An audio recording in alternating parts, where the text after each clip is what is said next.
Assalamualaikum warahmatullahi wabarakatuh. Alhamdulillahirabbil alamin wa bihi nasta'in ala umuri dunya waddin. Wassalatu wassalamu ala asyrofil anbiya'i wal mursalin wa ala alihi wa ashabihi ajmain amma ba'du. Sebelumnya yang kami hormati dosen pengampu mata kuliah statistik Ibu Eva Siti Farida MSI, yang pada kesempatan kali ini saya akan menyelesaikan tugas presentasi skripsi yang saya pilih dengan judul Pengaruh Gaya Mengajar Guru Terhadap Motivasi Belajar Siswa pada Mata Pelajaran PAI di Sekolah Menengah Kejuruan atau SMK Negeri 3 Metro. Adapun penulis skripsi ini yaitu Dinda Pawistri. Selanjutnya, pada penelitian ini terdapat variabel penelitian. Ada dua jenis variabel penelitian pada skripsi ini. Yang pertama variabel X, bebas, yaitu gaya mengajar guru, dan yang kedua variabel Y, atau terikat, yaitu motivasi belajar siswa. Selanjutnya yaitu populasi sampel, dan teknik pengambilan sampel. Adapun populasi dalam penelitian ini yaitu siswa kelas 10 di SMK Negeri 3 Metro, siswa kelas 10 berjumlah 501 siswa, 187 perempuan dan 314 laki-laki. Sampel penelitian pada skripsi ini kelas 10 TKLA dan kelas 10 TKLB. Kemudian teknik sampling atau teknik pengambilan sampel menggunakan cluster sampling atau teknik sampling daerah. Populasi adalah seluruh jumlah dari subjek yang akan diteliti oleh seorang peneliti.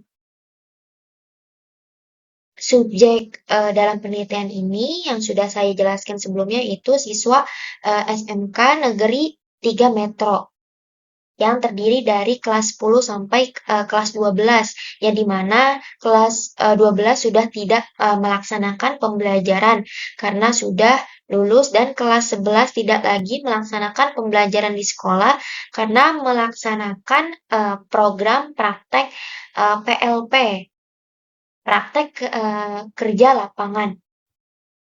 Nah, berdasarkan hal tersebut, maka populasi pada penelitian ini hanya pada kelas 10 di SMK Negeri 3 Metro.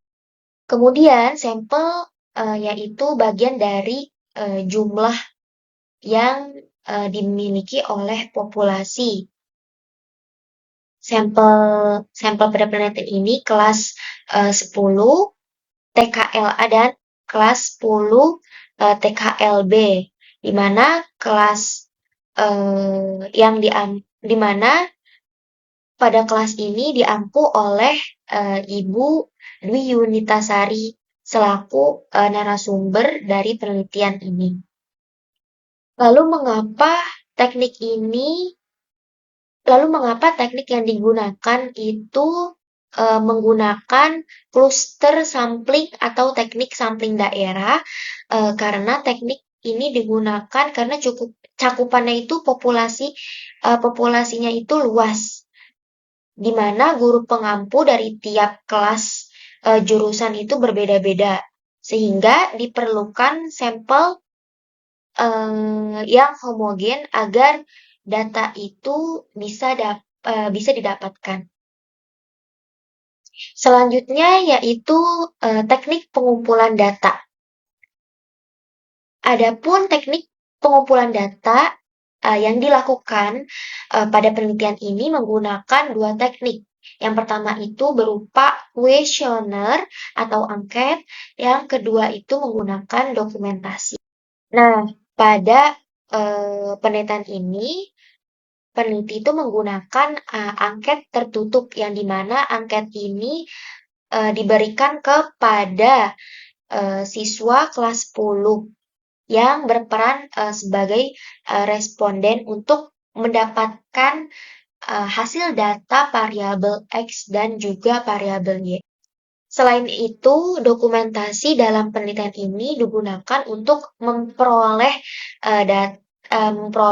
dokumen sejarah singkat SMK Negeri 3 Metro dan juga data siswa kelas 10, daftar staf dan juga daftar tenaga pengajar SMK Negeri 3 Metro. Selanjutnya yaitu teknik analisis data. Yang pertama itu data kuesioner dan dokumentasi dikumpulkan, lalu menganalisis menggunakan rumus korelasi produk momen melalui software SPSS. Selanjutnya menghitung harga T-tabel korelasi produk dengan rumus uji T dan menafsirkan besar koefiensi korelasi. Setelah data hasil penelitian itu dikumpulkan, kemudian diproses menggunakan rumus statistik untuk memberikan penjelasan tentang data yang diperoleh. Nah, dalam menganalisis data tersebut. Nah, peneliti pada penelitian skripsi ini menggunakan rumus korelasi person produk momen melalui software SPSS versi 25. Rumus ini digunakan untuk mengetahui kekuatan hubungan antara korelasi kedua variabel, di mana variabel lainnya yang dianggap berpengaruh. Kemudian setelah menemukan RXY, maka langkah selanjutnya yakni menghitung harga T-tabel korelasi produk momen dengan rumus uji T untuk menguji hipotesis apakah pengaruh gaya mengajar guru dengan motivasi belajar siswa. Nah, rumus uji T ini untuk menguji hipotesis apakah ada pengaruh gaya mengajar guru dengan motivasi belajar siswa. Kemudian selanjutnya menafsirkan besarnya koefisien korelasi berdasarkan kriteria.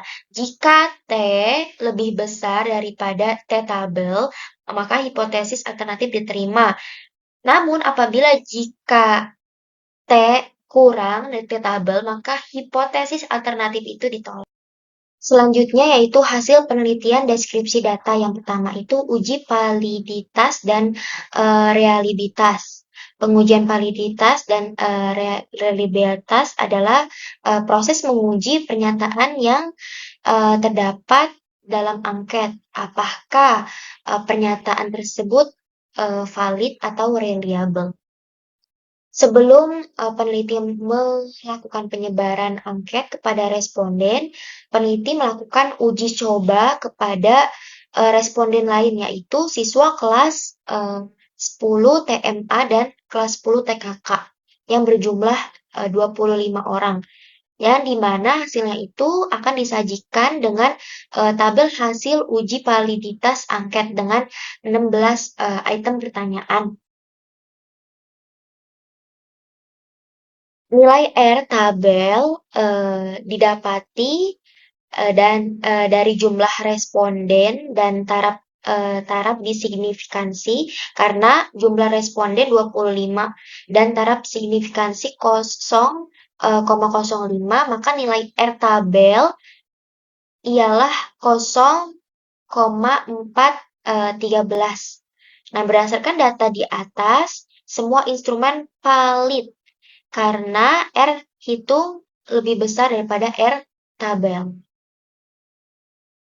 Kemudian hasil validitas gaya motivasi belajar siswa. Di sini terlihat bahwasannya semuanya valid karena terhitung ya, karena terhitung 0.R itu dihitung lebih besar daripada R tabel.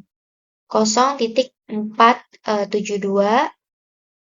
lebih besar daripada 0.413. Maka ini dapat dikatakan hasil validitas gaya motivasi belajar siswa. Berdasarkan tabel di atas, jika nilai Cronbach alpha kurang 0.60, maka parabola yang digunakan reliable. Akan tetapi jika nilai Cronbach alpha kurang dari 0.60, maka variabel yang digunakan tidak reliable. Adapun hasil yang didapatkan yaitu semua nilai kurang batch alpha kurang 0,60, sehingga dapat disimpulkan bahwa semua variabel reliable atau layak digunakan untuk menjadi alat ukur kuesioner dalam penelitian ini.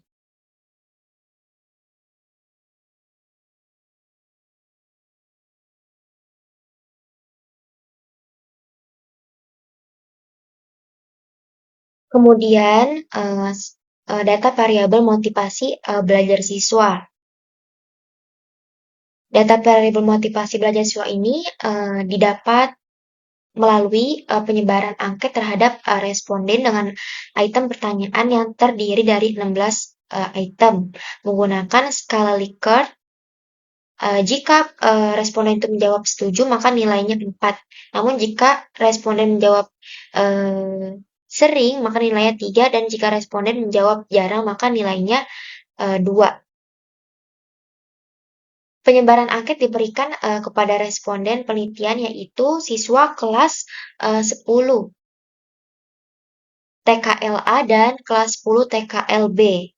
Berdasarkan hasil penyebaran angket pada tanggal 22 Mei sampai dengan 30 Mei, di mana 46 siswa mengisi angket secara langsung dan 4 siswa mengisi lewat Gform. Diperoleh sebagai berikut.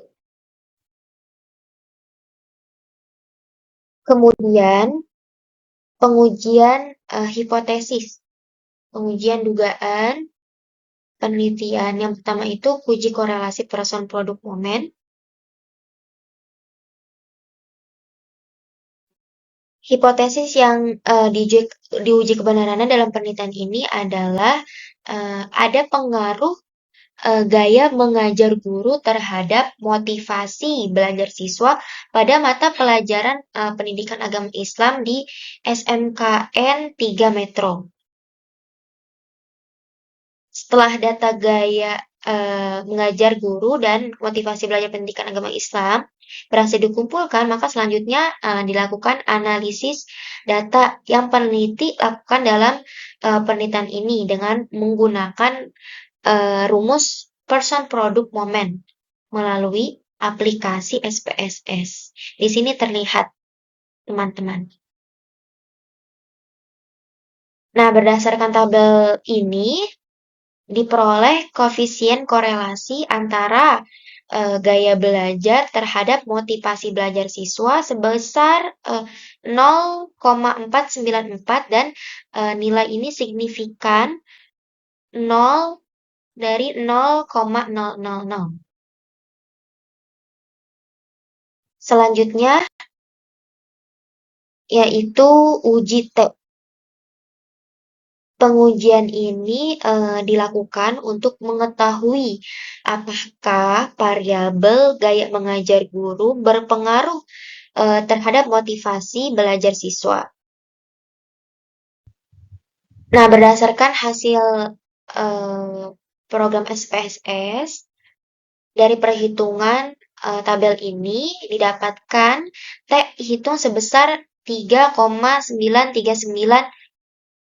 lebih besar daripada tabel sebesar 2,010. Artinya T hitung lebih besar daripada T tabel dan nilai signifikan 0,000 kurang dari 0,05. Artinya nilai signifikan lebih kecil dari 0,05. Jadi ini dapat disimpulkan bahwa terdapat pengaruh antara gaya mengajar guru terhadap motivasi belajar siswa. Selanjutnya, yang terakhir adalah kesimpulan. Berdasarkan hasil penelitian Dinda Pawistri yang telah dilaksanakan di SMK 3 Metro dapat diambil kesimpulan bahwa gaya mengajar guru yang baik memiliki pengaruh yang signifikan dengan motivasi belajar siswa pada mata pelajaran pendidikan agama Islam.